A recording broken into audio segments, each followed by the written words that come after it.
Hello, one and all. This is WellArmedWithTacos. Welcome to Stories from Sector 10, the reimagining of the Stories from Sector 8 series that I ran on my channel.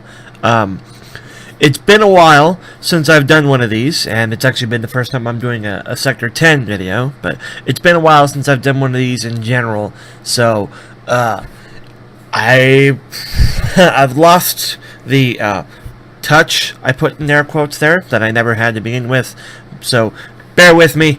It's going to take me some time to kind of readjust to this whole thing. I'm not used to simply speaking in front of my microphone with static images. It's been a while since I've had to do that. So, Stories from Sector 10. First off, let's start, what happened to Stories from Sector 8?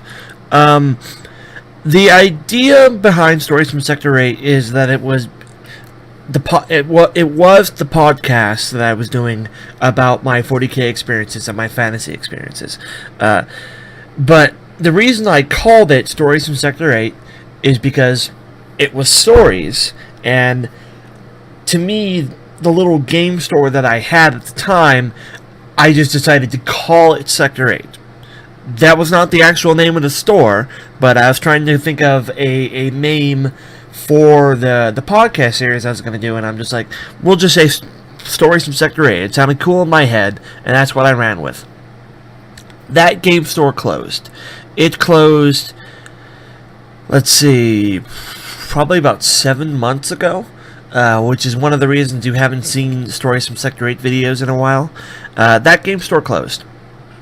So I thought, if I'm going to redo this, I should change the name. I'm going to a new game store now. There is a new one open. Lots of new faces, lots of new Warhammer going around. So I thought I would change the name. So now this is Stories from Sector 10. Because it's a new store, new faces, new thing. In addition, the format of the show is going to be changing a little bit. I intend to have a little bit more visual stuff to go along with just me talking. It won't matter for me as I record this in front of the microphone, but by the time you're watching this video, there should be more to it than just the Warhammer 40K image you're seeing right now. I have gotten a better camera between the videos, and I'm actually taking pictures of the battle as it happens to be able to actually put up images for you of the things that I'm talking about. So I should be able to go into a little more detail about that. I have my pictures in front of me. They are doing a good job of helping me remember some of the parts that went on, some of the reasons why I took pictures. So, better camera. I had a camera before, but it was no good. We're talking phone cameras, of course. The camera on my old phone was no good. So, the camera on this new phone isn't much better. And I'm not a great photographer, but looking at these images that I took, they're usable. So, I'm going to put those up so you can get a more visual effect of what's going on. So, yeah, Stories from Sector 10. I don't think I have much else to go into before we actually just start. So, let's just start. This is my first 40K game in a while. It hasn't been my first one since the previous game store closed. I played a couple of ones at housing, mostly as Necrons, but those weren't story-worthy, nor did I think this podcast series would be coming back. But with a new game store, lots of new players, and with a better production quality, with being able to use the pictures as well as just my audio descriptions, I'm feeling reinvigorated to do this. So this is my first game at the store, and my first game in a while. We played a cooperative 2-on-2 that turned into a cooperative 2-on-3. We played PowerPoints, 130 PowerPoints per side. So we had 65. I was on the team of 2. My opponents were a team of 3, but our points were evenly split. We were 135 or 130 points, 65 points per me and my partner. And upon reflection, how they got 3 players to evenly split out 130 points, I don't quite know, because you can't split 130 divided by 3. You get a oh no, I've just completely failed at math. You get a repeating. There we are. You get a repeating number. It's 43.33333333. I literally just checked the math on that before I started recording, because I was thinking about what I was going to talk about, and I realized, hey, wait a minute, you can't divide that evenly. So I'm sure they didn't cheat. They probably just gave somebody a little more points than the other, but they didn't go over 130. Me and my partner were 65. Originally, it was going to be a 2-on-2, but another player came in, and this player is new to the hobby, and he has a small collection of models, so it's good for him to do team games. Basically, all he's ever played is team games, because he doesn't have enough models to stay on his own. So, we're friendly players. They invited him to join on their team. Me and my partner didn't have an issue with it, so it became a 2-on-3, but the point costs were still even. I was playing my Gene Stealer cults, and my partner was playing Tau. Tau just recently got their new codex. I have picked up the codex as well. I still play Tau, although I probably won't be playing it in this store locally because we have a bunch of Tau players. So, don't expect any Tau stories here. Actually, I take that back. I have a Tau game planned for next week, but that's a specific Tau game. But so don't expect too many Tau stories here. I was Jason Gold, he was Tau. Our opponents were Harlequins, Eldar, Craftworld Eldar, and Tyranids. And there was a lot of shenanigans going on with those three, but we'll get into that. Around this time, I should have already put up the first picture of kind of how the battle looked during the first deployment. Bear with me. This is my first time doing an editing cut like this, where I have the little pictures coming in and everything. So I'm looking forward to expanding my editing skills, at least even by the tiniest bit of being able to make a picture slideshow. So that'll be fun for me. But we did that, and we played the matched play with PowerPoints with the open war deck. The reason I say we were playing matched play is because we agreed to the match play rules of you couldn't do certain things, like you couldn't summon for free, stuff like that. We agreed to the match play rules, but we used the PowerPoint system to make our lists, and we used the open war deck to determine deployment objectives and twists and all that stuff. I am not a fan of PowerPoints. I prefer matched play points. I tried to convince my opponents to play match play points, but I was so desperate for a game that I agreed to play PowerPoints regardless. PowerPoints are a lot faster, a lot easier to make lists for than matched points, but balance just is completely gone. It goes right out the window. It's insane, the kind of stuff you can do with PowerPoints. Example, for 5 PowerPoints, I can get a 10-man unit of my neophyte cultists with auto guns and a 5-up armor save. For 4 PowerPoints, the Tau player can take a 10-man strike team unit with their pulse rifles and a 4-up armor save. There's cheaper and significantly better in almost every facet and regard. There's not a lot of comparison. They have a little worse weapon skill than I do. Theirs is 5-up as opposed to my 4-up. That's really the only thing I have over them in that instance, in that comparison. So, another one. I can take a 10-man unit of acolytes for 10 power points and give them all hand flamers for free. If I wanted to buy 10 hand flamers for my unit, that would cost me a ridiculous amount of match play points. Hand flamers are expensive. So it's like the same unit in power points that's relatively cheap in terms of power points costs a huge amount in matched points. So there's really just no balance there. You just pay for the unit and then you get all the best upgrades for free. And that really kind of changes things, especially when certain units don't have any upgrades or don't have any worthwhile upgrades. People try to argue that the power points are balanced because it assumes that you're buying the best upgrades for that unit. It really doesn't. And if it tries, it fails. You can't compare PowerPoint things to like a Carnifex that you pay for just the body and then get all of the good upgrades for free, as opposed to a unit of warriors, of Necron warriors that don't buy any upgrades and just have a straight PowerPoint line. There's just no comparison. PowerPoints are fast and loose, but there's no balance. They're good for a quick game and nothing else. So we did do PowerPoints. We took the open war deck. Originally, we drew the triangular deployment, for lack of better terms. Essentially, you deploy in a wide triangle, and they would still be 24 inches apart on both sides. But we decided that instead of spending 3 hours trying to measure out the triangles, because that's no fun, we decided to just take a standard deployment, and we did. For objective, we drew the card, I believe it's called Burn and Pillage, where you have to claim objective points. Everybody has 3 objectives in their deployment zone, and you have to make it into your opponent's objective zone to burn them, to destroy them.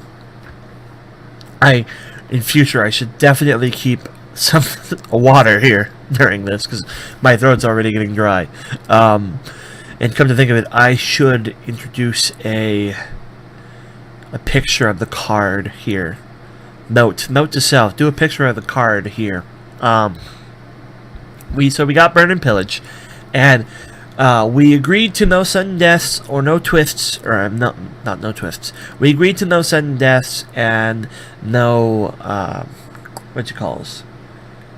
the other advantage, the ruse. Because we were both 130 points.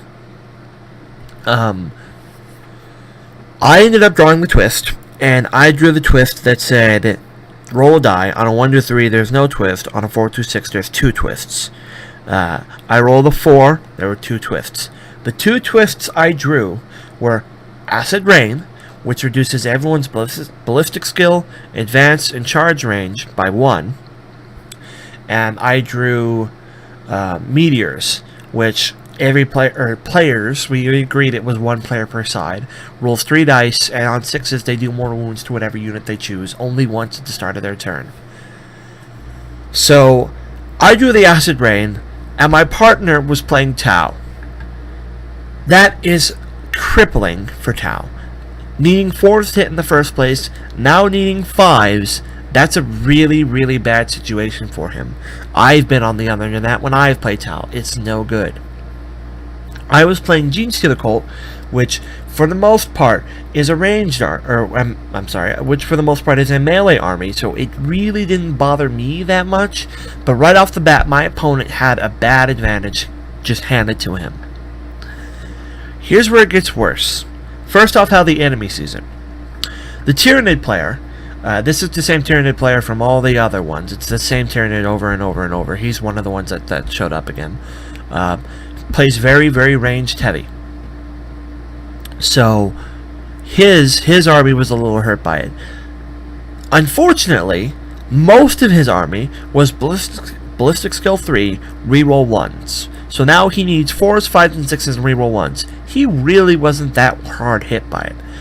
Harlequins are almost exclusively melee. They have competent range, but they're better in melee. They weren't really crippled by the event, and they're ballistic skill 3 up anyway, so they just turned to 4s.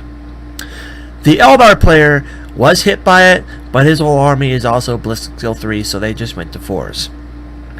Here's where it got worse, and here's where our Tau player basically lost his mind, and I lost it too, because I'm also a Tau player, and I could see that this was done kind of on purpose. I'm giving the enemy team the benefit of the doubt to say they didn't entirely do this on purpose, but it had to be a thought that went through their mind.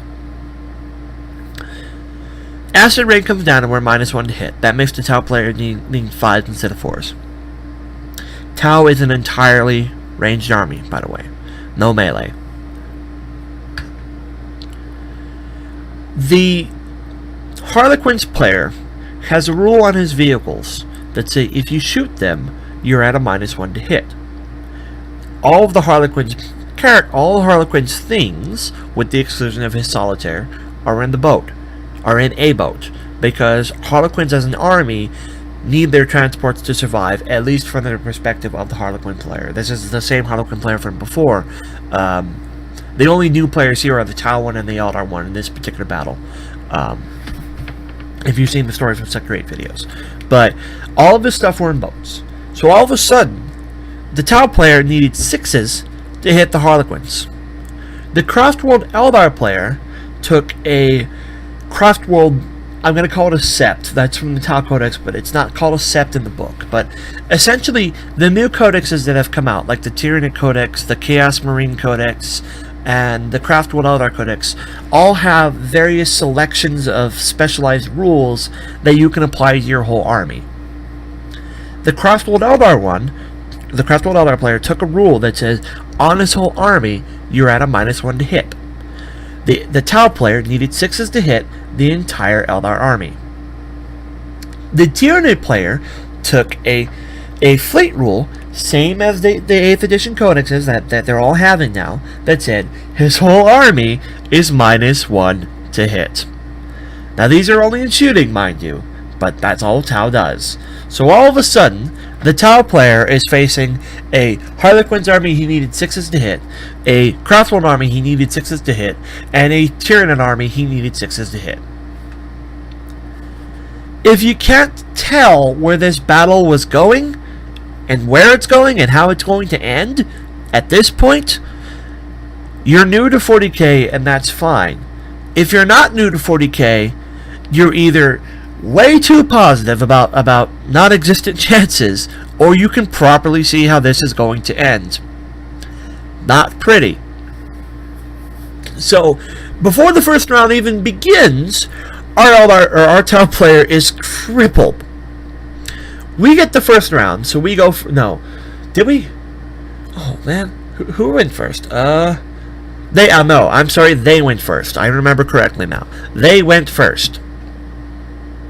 I will be clipping in pictures as time goes to kind of explain what happens, but before we begin turn 1, I should try to go over what everybody had so everyone can, or you guys can kind of understand what was going on. Excuse me. I, as the Gene Sealer cults, I had a Patriarch and a unit of 10 Gene Sealers held in reserves for ambush. I had my Primus and a unit of Neophytes in reserves to ambush as well. I had 2 trucks on the table, 2 Goliath trucks, that both contained Acolyte units of 10 men. I also had a 2-man unit of Armored Sentinels, and I had a unit of Neophytes, and my Icon Word also just starting on the table. The Tau player had a strike team, I believe a 2nd strike team, a breacher team in a Devilfish. He had a Ghost Kill suit and a Riptide suit, and he had an Ethereal. I believe that's it, not including all the various drone units that he has now, because drones are now separate units. That's a whole video on itself. The Tyranid player had a Exocrine, a Tyrannofex, I believe it's called. He had a Malanthrope, and the Malanthrope is going to be a key part of this video. He had a Malanthrope that he was proxied. The Malanthrope that he had was actually, the model itself, I believe, was one of the Miasma Spores. So it looked like the Miasma Spore, but it was actually a Malanthrope. He had proxied it. He had a unit of, I believe they're the Hive Guard with the non-line of sight required weapons, and he had a unit of Biovores, also non-line of sight required weapons. I actually think, yeah, that was his whole army. Yeah, that was his whole army. The Harlequins player had 2 boats. I don't remember the name of them, with troops in them, and he had a solitaire. The Eldar player had a unit of Rangers, a unit of Dire Avengers, and a unit of Wraith Guard in a Wave Serpent. They had less because, again, we had more points, but overall it was the same points amounts.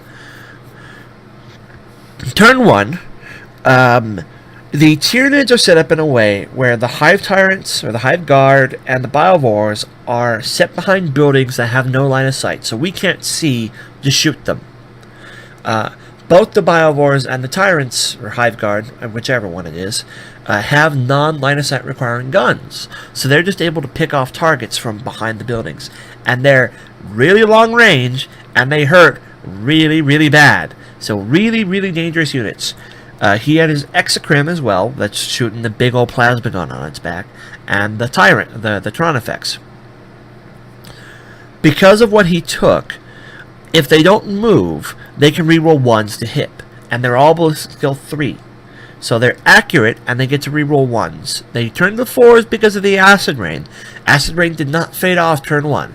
And it's worth mentioning now, so I don't have to bring it up later, the Meteors never went off. Nobody rolled a 6 ever.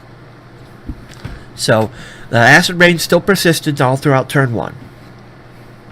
They start to pick us off. The Harlequins move forward. The Wave Serpent with the Wraith Guard move forward. The Rangers don't do anything over the entire game. I don't even think they ever shoot. And the Dire Avengers start moving forward. They don't have a transport, so they're moving forward the hard way. Shots are taken. One of my Goliath trucks drops from 10 wounds to 9 wounds, but does manage to live, barely. It's a good thing. If it had exploded, it would have killed the unit inside, or at least a huge chunk of them. They drop... The Biovores take shots at the Riptide, and they do cause some wounds to it.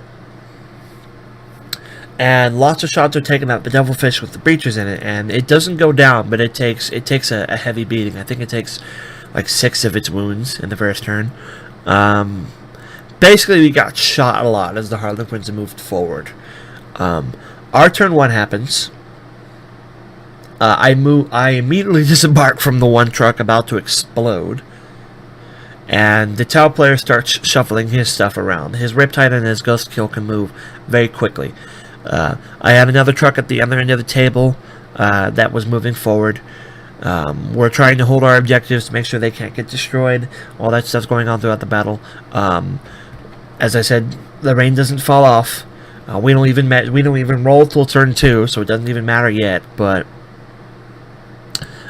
the problem is, with our Tau player needing 6s, we're not doing a lot of damage to them. Now, my Primus and the Neophyte unit come in awkwardly. I roll on my chart, I get a 2, which is encircling the foe, and I pick 2 of the table edges. They don't have to be opposite facing. It's actually a really good ability, but they come in right behind my Acolytes, and there will be a picture of that. They come in right behind my Acolytes and don't really do much. Fortunately, we agreed to let me use the ability where I could re-roll, or I could roll 2 dice and select the one I want from my Patriarch and the Gene City units, because it's critical that they do what they need to do. I rolled a 6, so they're able to come in 9 inches away, move their 8 inches, and then declare the 1-inch charge that they need to. I put them next to the Biovores and the Tyrant and the Excrement because I knew that was the most fearsome thing on the table. The Tau player agreed with me, and that those things had to go. All of it had to go. I charge. I make my charge. I kill all 3 of the Biovores, and I get close enough to tie what I only then knew was a Malanthrope in combat. Unfortunately, and I don't hold any grudge against the Tau or the Tyranid player for this, I did not know the Miasma Spore he had was actually a Malanthrope.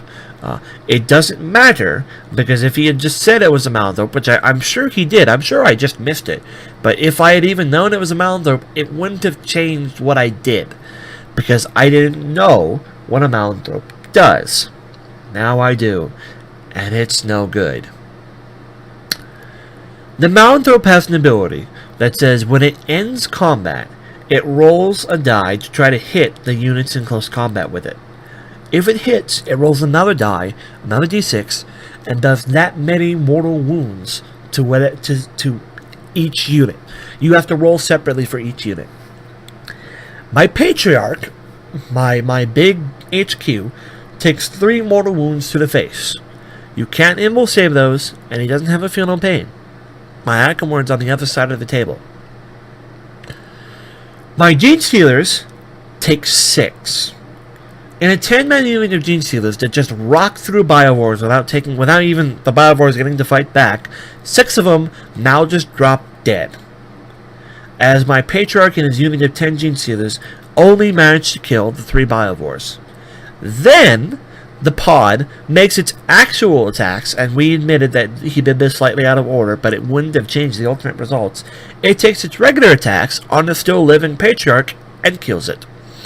So now my Patriarch is dead. The only thing left are 4 of the 10 Gene Stealers, and none of the Hive Tyrant Guard or whatever are even hurt, and the Excrement isn't even hurt. So that was a waste. A big waste. I'm not begrudging the Tyranid player because that was a Malanthrope and not a Spore. I am begrudging the Tyranid player because that is overpowered. To me, that is very overpowered. To just roll a d6 and say, take that many mortal wounds.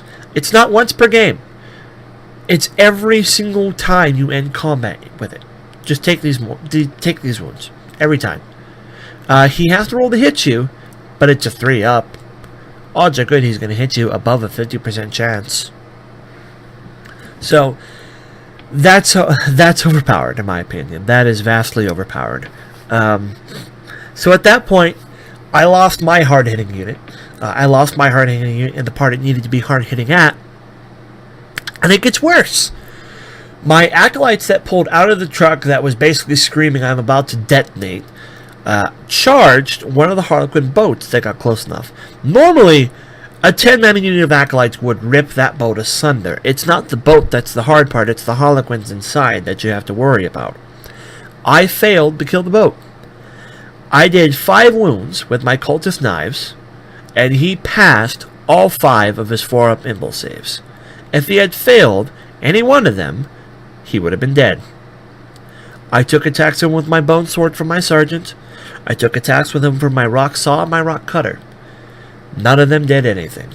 I did a couple of wounds, but because he saved those initial 5 from the knives, it was enough, so he barely lived. And the fact that I had a Acolyte unit charge a vehicle and not kill it, even when as squishy as the Harlequin one, is almost as upsetting as watching 6-year Gene Stealers die with no saves. Almost as upsetting. So, at this point, you have the Tyranid player who lost one of his units. You have my army almost completely crippled because that boat is going to pull back and the Harlequins are going to jump out and then they're going to kill my unit, which no doubt they were going to do so. My Gene Stealers are dead men walking. They're out in the middle of open now and it's about to be their shooting phase. My Patriarch is dead. My Primus and his unit didn't come in exactly where they needed to be, but at this point the opportunity for them to help is long and gone. My partner had his Breachers shoot the Wave Serpent and then charge the Wave Serpent because they knew once the Race Guard piled out, they were going to be dead men anyways. The Solitaire had blitzed and was prepared to charge my Sentinels. The Riptide and the Ghost Kill on the other side of the table were doing what they could, but needing 6s to hit against a Tyranifax is not a good situation, especially when the Tyranifax has healing, and a lot of healing on the Tyranid monsters creatures.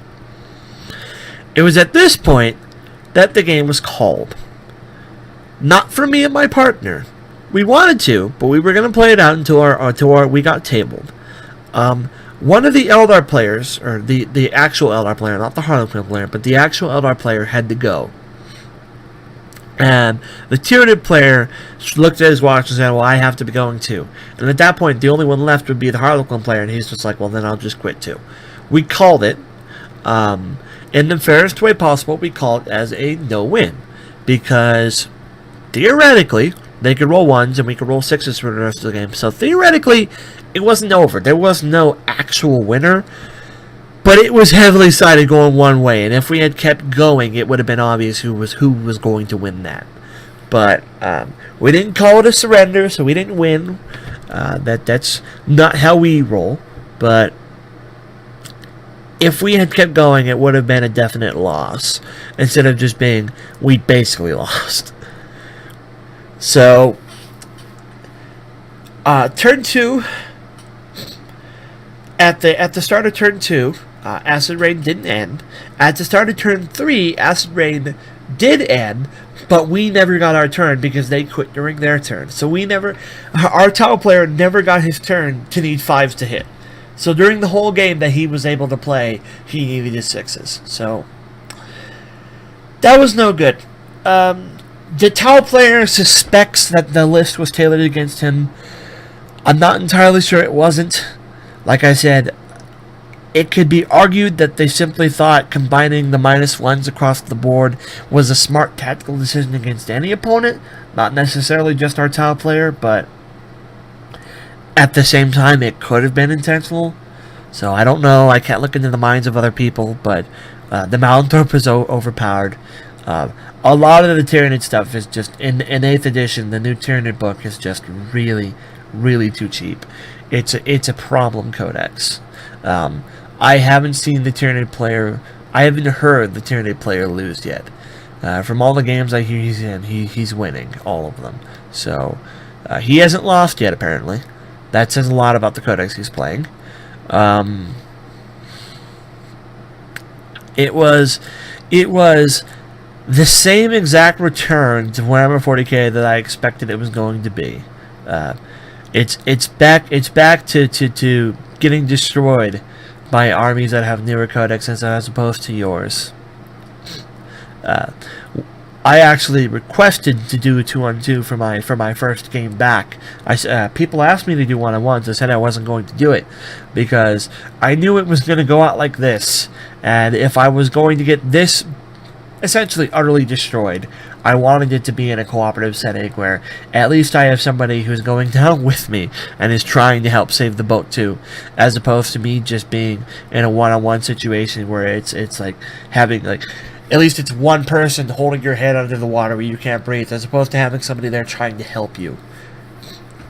It's a lot funner to lose with like to get curb stomped with a partner than it is to get curb stomped on your own. But it was essentially a curb stomping. We didn't get tabled, but had we kept going, we probably would have. So thank you all for listening.